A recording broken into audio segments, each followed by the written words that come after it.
আপনি জানেন কি কোরআন মাজিদের সর্বপ্রথম কোন আয়াত নাজিল করা হয়েছে? ইকরা বিসমি রব্বিকাল্লাযী খালাক। অর্থ হল, পাঠ করুন আপনার পালনকর্তার নামে, যিনি সৃষ্টি করেছেন। আল্লাহ প্রদত্ত জ্ঞানের সবচেয়ে সর্বোত্তম হচ্ছে কোরআন পড়া। অবশ্যই বুঝে পড়া জরুরি। কোরআন খুব সহজে যেন পড়তে পারেন, আর কি পড়লেন সেটা যেন বুঝতে পারেন, সেজন্যই আমরা নিয়ে এসেছি আরবি ও বাংলা অনুবাদ এবং উচ্চারণ সহ বড় বড় অক্ষরে ছাপানো কালার কোডেড সহজ কোরআন।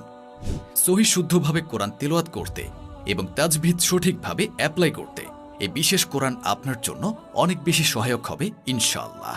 কোরআন তিলাওয়াতের সবচেয়ে গুরুত্বপূর্ণ বিষয় হরফের সহি উচ্চারণের পরে শাব্দিক উচ্চারণ সহি করা জরুরি, যাকে তাজভিদ বলে। কালার কোডেড সহজ কোরআনে তাজভিদের নিয়মগুলোকে 7টি আলাদা আলাদা রঙে কালার কোড করা হয়েছে। অর্ডার করতে এখনই কল করুন আমাদের দেয়া নাম্বারে